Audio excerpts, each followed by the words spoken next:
natwe urakaza neza kuri Time TV yo channel yo Chess muri kano kanya tugiye kugaruka ku mpamvu mu burasirazuba bwa Repubulika Iharanira Demokarasi ya Kongo agahenge gakomeza kuba amagambo gusa. Tugiye kureba uburyo mu burasirazuba bwa Repubulika Demokarasi ya Kongo agahenge kabaho ku mpamvu kurusha ubwo kabaho ku kibuga cy'imirwano, dore ko mu mezi ashize ikibazo cy'umutekano mu burasirazuba bwa Repubulika Iharanira Demokarasi ya Kongo cyinjiye mu cyiciro gishya cya diplomasi mpuzamahanga. I Washington, Leta Zunze Ubumwe za Amerika zakomeje guhuza Kinshasa na Kigali ku rwego rw'ibihugu byombi. Ari na Doha muri Katari hakomeje kwakirwa ibiganiro hagati ya leta ya Kongo n'ihuriro rya Alliance Fleuve Congo rifite umutwe wa 23 ku mapuro. Ibyo byombi byatangaga icyizere ku ntambara ishobora kugabanyuka cyangwa se guhagarara buhoro buhoro, ariko ku rubuga rw'imirwano ukuri kuratandukanye. Imirwano irakomeje mu bice bitandukanye bya Kivu ya ruguru na Kivu y'amajyepfo, impande zose zikomeje gushinjanya kurenga ku gahenge. Loni iherutse gutangaza umuburo ko umutekano ukomeje kuzamba ndetse ko hari gukoreshwa intwaro ziremereye na drones, bikaba byongera ubukana bw'intambara n'ingaruka ku baturage. Ese hari uburyo buhamye bwo gutuma aya masezerano ava mu byumba bya diplomasi cyangwa se bya diplomate akagera ku rubuga rw'imirwano? Washington na Doha ni inzira ebyiri z'amahoro ariko zitarahuza n'ukuri kuri ku kibuga. Ubu hari inzira ebyiri zigaragara mu gushaka umuti w'ikibazo. Wa mbere ni Washington wibanda cyane cyane ku mubano wa leta ya Kongo n'u Rwanda. Mu kwezi kwa gatatu 2026 impande zombi zongeye guhurira Washington zemeza intambwe zigamije kugabanya ubushyamirane, zirimo kuba ubusugire bw'ibihugu, kugabanya ubushyamirane ku mipaka no gukomeza ibikorwa byo guhosha umwuka mubi. Mwibutse ko nuza kugira igitekerezo, icyifuzo ndetse n'inyunganizi twandikiye muri comment kandi like ukoresha. Niba utarakora subscribe nawe ikore kugira ngo ukomeze mu mbere bakirana notification nitubazanira n'andi makuru agiye atandukanye. Nyamara amasezerano ya Washington agaragaza ko ikibazo nyamukuru hagati y'u Rwanda na Repubulika Demokarasi ya Kongo ari umutwe wa FDLR ugomba kubanza gusenwa mbere y'uko u Rwanda rukuraho ingamba z'ubwirinzi. Ibikorwa byo gusenya uwo mutwe ni biratanga icyizere gihagije, nubwo Kinshasa ivuga ko byatangiye. Inzira ya kabiri ni ya Doha yabanda ku biganiro hagati ya Kinshasa na Alliance Fleuve Congo ibarizwa mu ihuriro ni ihuriro Alliance Fleuve Congo ribarizwa mu mutwe wa 23, aho mu ntangiriro za Gashyantare 2026 impande zombi zasinya amasezerano cyangwa se amabwiriza ngenderwaho agamije gushyira mu bikorwa uburyo bwo gukurikirana no kugenzura agahenge. Komisiyo y'Umuryango wa Afurika Yunze Ubumwe ndetse na MONUSCO byabyakiriye neza, bigaragaza ko ari intambwe ishobora gufasha mu kubaka amahoro. Ariko ikibazo suko aya masezerano atabaho cyangwa se ngo ashyirweho umukono. Ikibazo nuko ataragera ku rwego rwo kubahirizwa ku buryo bugaragara, bwizewe kandi buhoraho. Reka turebe impamvu nyamukuru urwego rushinzwe kugenzura agahenge rudakora. Abasesenguzi benshi bahuriza ku kintu kimwe: agahenge nikashoboka kuba igihe nta rwego rwigenga kandi rukora riri ku butaka ngo ruvuge ukuri ku byabereye ku rugamba. Inama y'umutekano ya Loni yari yarasabye umunyamabanga mukuru gutanga isuzuma ryaho uburyo bwo kugenzura ibahirizwa ry'agahenge bugeze mu rwego rwa Doha.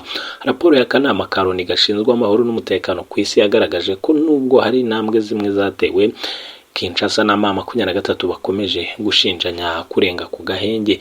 Icyo gihe MONUSCO yasabwaga gutegura uburyo bushobora kuyifasha gushyigikira ibikorwa byo kugenzura no kwemeza amakuru cyane cyane mu duce dushyushye twa Kivu zombi. Mu yandi magambo, nubwo ku rwego rwa diplomasi bavuga ko hari mekanizme ishinzwe kugenzura iyubahirizwa ry'imirwano, niratangira gukora mu buryo bugaragara. By'umwihariko nirashobora gutaha aho imirwano yatangiriye, kugaragaza uwisha amasezerano no gutanga ukuri ku gihe no gutuma habaho ingaruka zihuse ku kwica agahenge. Iyo ibyo bidahari, buri ruhande rwigumira mu mvugo yarwo. Kinshasa igashinja M23 igashinja FARDC cyangwa se Wazalendo, nibarahuza bagasobanura amatangazo, ariko ku rugamba ibintu bigakomeza nk'ibisanzwe. Impamvu ya kabiri ni inyungu inyungu za gisirikare ziza imbere y'iza politiki.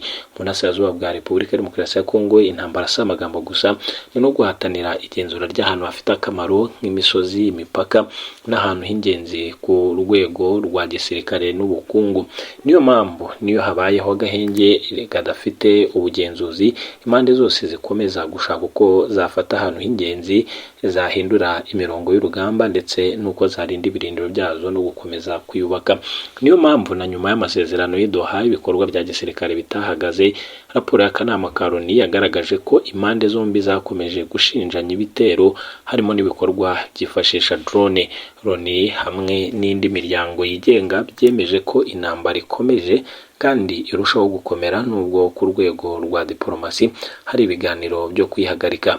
Ibi bikaba bisobanura ko mu gihe diplomasi ivuga guhagarika imirwano, abari ku rugamba baba bakibaza uzasigara afite inyungu z'ingenzi ku meza y'ibiganiro. Aho niho amasezerano akenshi atsindirwa. Impamvu ya gatatu ni intandaro irimo abakinnyi benshi, aho ni intambara irimo abakinnyi benshi. Aho ino nkuru dukesha ikinyamakuru Bwiza.com ivuga ko ikindi gituma agahenge kagorana ari uko intambara mu burasirazuba bwa Repubulika ya Demokarasi ya Kongo itari ya FARDC na M23 gusa. Ni urubuga ruriho FARDC, Alliance Fleuve Congo ifite umutwe wa M23, Wazalendo, FDLR, ingabo z'u Burundi n'ibindi bihugu bifite inyungu mu bucukuzi bw'amabuye y'agaciro. Iyo harimo rero abakinnyi benshi gutyo biragorana kumenya uwisha agahenge, kugenzura ibice byose no gutuma buri mutwe wemera amabwiriza amwe.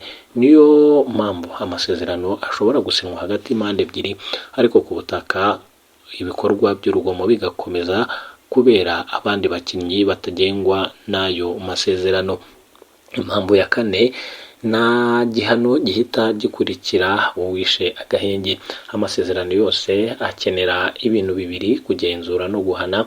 Iyo warenze ku gahenge adahanwe, agahenge gahita gata agaciro kuva ku munsi wa mbere.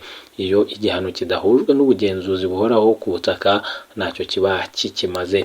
Icyo amahoro nyacyo asaba rero, kugira ngo dusoze kuva ku itangazo kujya kwishyirwa mu bikorwa, ni Washington na Doha bishaka ko agahenge kubahirizwa, hari ibintu bine by'ingenzi bigomba gukorwa. Hariho gushyiraho uburyo bwigenga kandi buhoraho bwo kugenzura agahenge mu duce turimo intambara, harimo abagenzuzi n'uburyo bwo gutangaza raporo ku gihe. Cya kabiri ni ugushyiraho uburyo bwumvikanweho bwo guhana uwisha amasezerano, yaba ari leta na Alliance Fleuve Congo cyangwa se undi mukinnyi wese. Cya gatatu ni uguhuza neza inzira ya Washington n'iya Doha, ku buryo ikibazo cya Kigali Kinshasa kitaba gitandukanye n'icya Kinshasa. Alliance Fleuve Congo na Alliance Fleuve Congo ifite umutwe wa M23. Icya kane ni ukugarura icyizere cy'abaturage, amahoro agapimwa nuko amasasu yagabanutse, abaturage bagasubira iwabo, imihanda yafunguwe, ububasha bukagera aho bwari n'ubufasha bukagera aho bwari bwarabujijwe.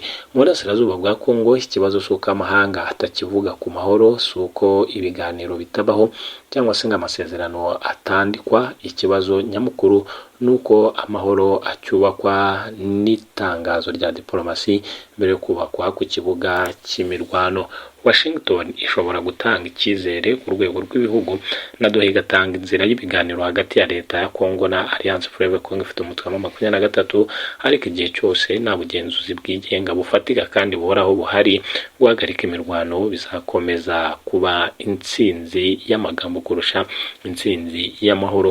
Mu burasirazuba bwa Repubulika ya Demokarasi ya Kongo agahenge ni kabura ku mpapuro, kabura ku rugamba, kandi igihe cyose Washington na Doha batazashyira imbere uburyo bwo kugenzura no guhatira impande zose kubahiriza ibyo zasinye, amahoro azakomeza kuba inkuru nziza mu matangazo, ariko nta bukuri ku rugamba nyine.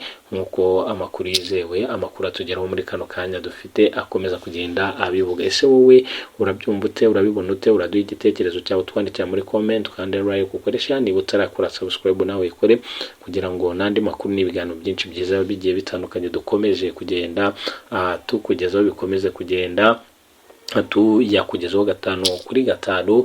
Noneho kubakurikiranya amakuru rero y'ibyabereye mu gihugu cy'u Burundi, hari amakuru yagiye hanze avuga ko igisirikare cy'u Burundi cyangwa se leta y'u Burundi yaje kuba itangaza umubare wa nyawo w'abaguye hariya muri ririya turika ry'ikigo cyangwa se ry'ububiko bw'intwaro z'igisirikare cy'u Burundi. Igisirikare cy'u Burundi rero cyakuye inzira ku murima abaturage basabaga ko bahabwa impozamarira kuko ngo inzu zabo zangirikiye mu nkongi, kivuga ko nacyo gifite ibintu byinshi byangiritse kandi ko nta bwishingizi byari bifite. Ni umuvugizi w'igisirikare cy'u Burundi General Gaspard Baratuza yabwiye abanyamakuru ko abaturage basaba ingurane kubera iturika ry'ububiko bw'intwaro bakwiriye gusubiza amerwe mu isoko kuko abahombye ari benshi.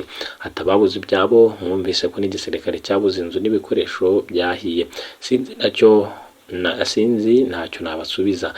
Icyo nzi ni uko ibikoresho bya gisirikare nta bwishingizi bifite, imodoka za gisirikare zifite ubwishingizi, ibikoresho bigurwa kugira ngo birwanye umwanzi, none se iyo bisohotse nta mwanzi birwanyije, urumva nta bwishingizi buriho. Yasabye abaturage gushaka ubwishingizi bw'inzu zabo ku buryo mu gihe gitaha bazabasha kubona uko babona ingurane z'ibyangiritse. Abantu 13 nibo bapfiriye muri iyi mpanuka mu gihe 57 bakomeretse. Camp Base yahiye yari iri mu bubiko bunini bw'intwaro n'ibindi bikoresho bya gisirikare by'ingabo z'u Burundi, harimo n'izutumanaho abasirikare hamwe n'imodoka zitwara ibikomoka kuri peteroli za gisirikare. Ni ikigo gikikijwe n'ingo z'abaturage, ibintu bidasanzwe ko ikigo cya gisirikare kiri mu bubiko nk'ubwo bw'intwaro gishyirwa rwagati mu baturage. Nibura uvuye ku marembo y'icyo kigo uhita winjira mu gace ka Musanga n'ahandi hitwa Kinanira. Muri ibyo bice rero kandi niho hari za gereza ya Mpimba aho bivugwa ko ifungiyemo abantu 8,000. Hafi iyo nkambi hasanzwe ishuri rikuru rya gisirikare, ahubwo bubiko bwari buri sikure yahahoze indi nkambi ya gisirikare ya Paranyine. Nk'uko amakuru aturuka hariya akomeza kugenda bivuga. Mukomeze rero muryoherwe n'amakuru n'ibiganiro byinshi byiza bigiye bitandukanye, ari nako mbabwira ko hari n'amakuru yarajyanze avuga ko abenshi bikanze guhirika ubutegetsi ni mu meko y'abakoresha imbuga nkoranyambaga nyuma y'iturika ry'intwari Burundi. Hari mu ijoro ryo ku itariki 31 z'ukwezi kwa gatatu 2026 nibwo Burundi bubiko bw'intwaro buherereye mu kigo cya gisirikare kizwi nka Base mu gace ka Musaga mu mujyi wa Bujumbura bwahiye, urusaku rugera kure ndetse ibinyamakuru by'ibisasu n'ibimanyu by'ibisasu bikwira muri ako gace. Umuvugizi w'igisirikare cy'u Burundi General Gaspard Baratuza abwira ibinyamakuru ko iyo mpanuka yatewe n'amashanyarazi yatewe n'inkongi y'umuriro mu bubiko bw'intwaro muri Musanga. Ubutumwa rero Perezida Ndayishimiye yashyize kuri X yemeje ko hari abarundi baguye muri uku guturika ndetse yanganisha n'imiryango yabo, aho imibare yatangajwe na leta y'u Burundi yemeza ko abantu 13 aribo basize ubuzima mu gihe 57 bakomeretse. Umupolisi wagize uruhare mu kuzimya inkongi we yabwiye bino biro ntaramakuru by'abafaransa AFP ko abarenga 10 bapfuye, ariko imibare ishobora no kurenga. Ni igikorwa cyateye ihunga mu baturage cyane cyane abaturiye muri kariya gace kuko abenshi batangiye guhunga, cyane ko muri aka gace habarizwa ibirindiro 3 bya gisirikare. Ibyateye impungenge abaturage ko ubukana bw'iki kibazo bushobora kwiyongera ni mu gihe abandi baturage bo bagize ngo ni igikorwa cyo guhirika ubutegetsi bwa Perezida Evariste Ndayishimiye bitewe n'urusaku rw'ibyaturikaga kandi wumva bitandukanye. Urusaku rw'abantu rero n'akavuyo kabageragezaga guhunga n'ibindi. Umwe mu banyamakuru ba politike bo muri iki gihugu bamwita Bayalengirenge yagize ati Bujumbura yugarijwe n'imbururu nyuma yo kugerageza gukuraho ubutegetsi. Ibisasu, urusaku rw'ibiturika mu bice bitandukanye mu mujyi Kananira, Kajaga na Rohero. Ukoresha amazina ya Sizlo ku rubuga rwa X we yagize ati hashobora kuba hari kuba ihirikwa ry'ubutegetsi aka kanya mu Burundi. Muri Afurika yose abantu barambiwe abayobozi bacu badafite umumaro.